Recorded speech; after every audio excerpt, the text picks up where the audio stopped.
Welcome back again पत्ताले गाउँबाट सबैलाई नमस्ते। अहिले चाहिँ म चाहिँ फ्यामिली टुर एन्ड ट्राभलमा पत्ताले आइपुगेको छु। ब्याकग्राउन्डमा देखेको चाहिँ सबै पत्ताले बजार।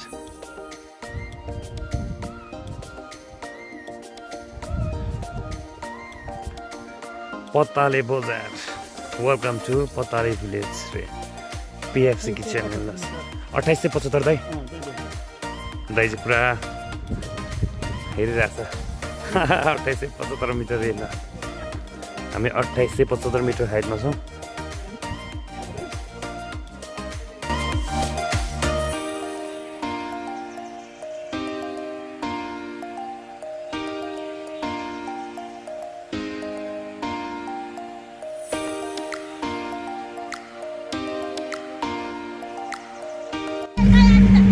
हाम्रो यात्रा पत्तालेको हामी स्याउ बगानमा जाँदैछौँ।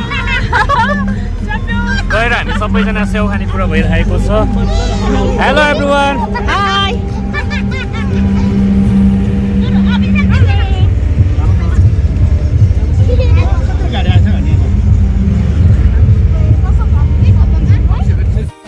फाइनल्ली नाइस भ्यू होटलमा आइपुग्यो हामी पत्तालेको।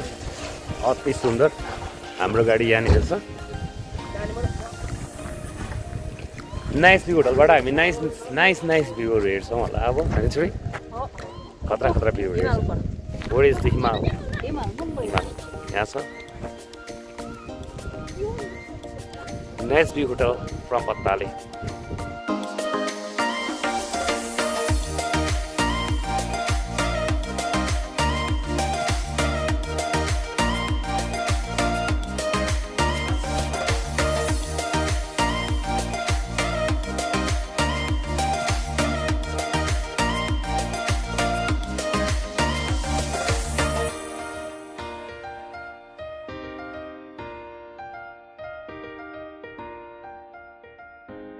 अब हामी पत्तालेको स्याउ फर्ममा जाने कुरा भयो। अब हामी स्याउ फर्मको भिजिट गर्छौँ। यहाँ चाहिँ एप्पल गार्डन छ ठुलो होइन। स्याउको फर्म छ नि त यहाँनिर पत्तालेमा, त्यसको चाहिँ हामी भिजिट प्लस एप्पल खाने कुरो पनि भइरहेको छ।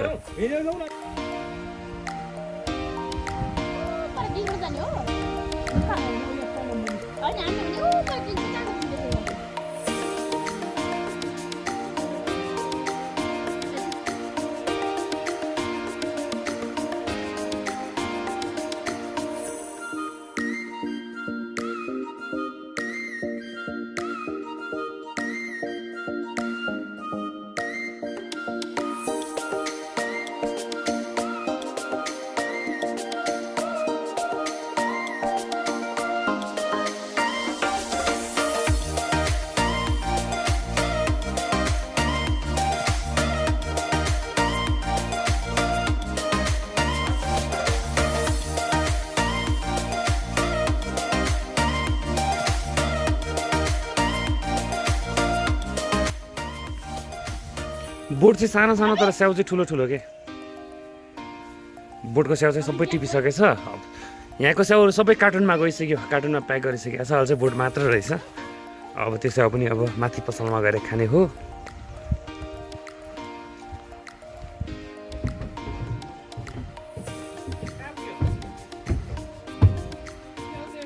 अब यो स्याउ फर्म घुमेर हामी यहाँ फोटोसोटो खिचेर टक्कै यहाँ फोटोहरू खिच्यो। त्यसपछि फेरि टिकटक बनाएर अब चाहिँ हामी खानासाना खानको लागि हाम्रो प्लानिङ भनेको हिमालय होमस्टे पत्तालेमा जाने भन्ने कुरा पनि हुँदैछ। अब कहाँ हुन्छ हेरौँ। टक्क अब हामी यहाँबाट निस्कँदैछौँ। ब्याकग्राउन्डमा देखेको छ सबै पत्तालेको स्याउ फर्म।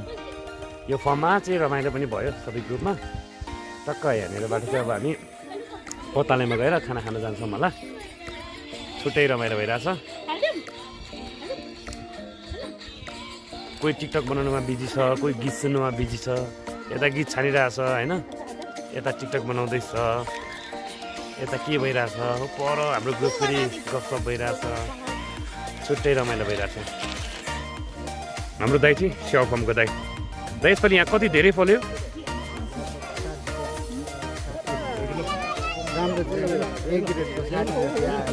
एक ग्रेडको 60 टन।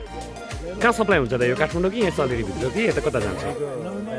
सप्लाई गरेँ त्यो चाहिँ थाहा भएन। लगभग 70 टन चाहिँ आयो। 70 टन है। दाइले भनेअनुसार फर्मको दाइ हुनुहुँदो रहेछ। यहाँ चाहिँ 60-70 टन स्याउ फलेको ठाउँ है यो चाहिँ।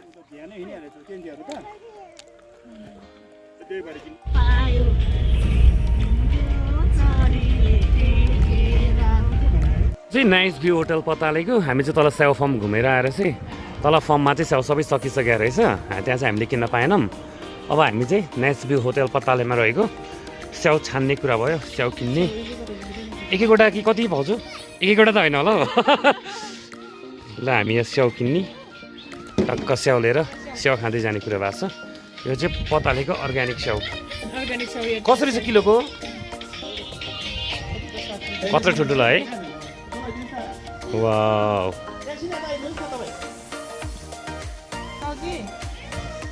पतालेको अर्ग्यानिक स्याउ हामी किन्दैछौँ। स्याउ छानिसक्यो?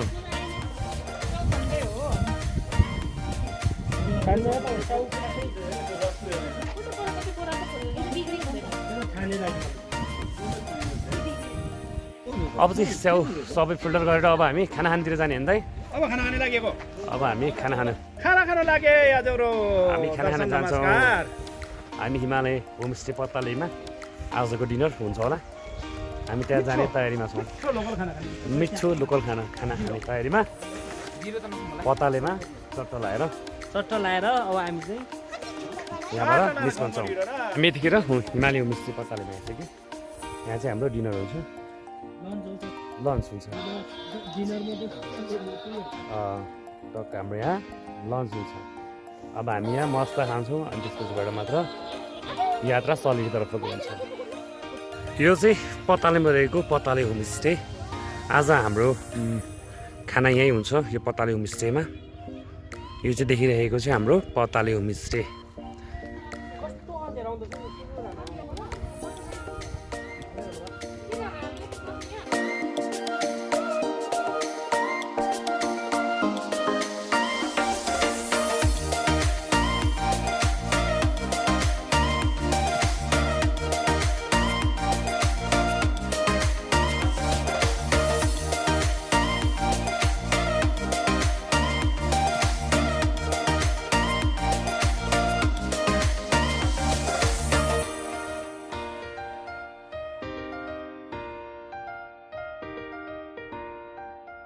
हाम्रो ग्रुप पताले होमस्टेमा यतिखेर चिया खाने कार्यक्रम हुँदैछ। हाम्रो श्रम दाइ चिया पस्कँदै टक्क लाएर हामी सबैजना चाहिँ यतिखेर चिया पानी कार्यक्रममै छौँ।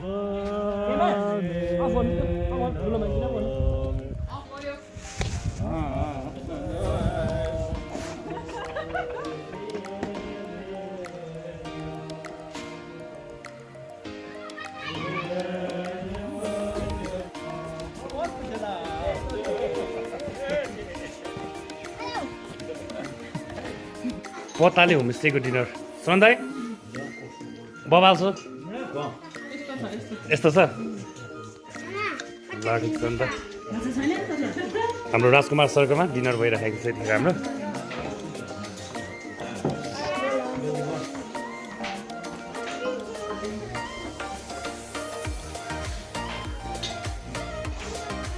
हामी चाहिँ खानासाना खाएर पनि अब चाहिँ यात्रा सलिडीतिरको दाइ जाने होइन अब। ल सबैजना रेडी हुँदैछ। फोटो खिच्ने कार्यक्रम पनि लगभग सक्यो। अब सलिडीको यात्रा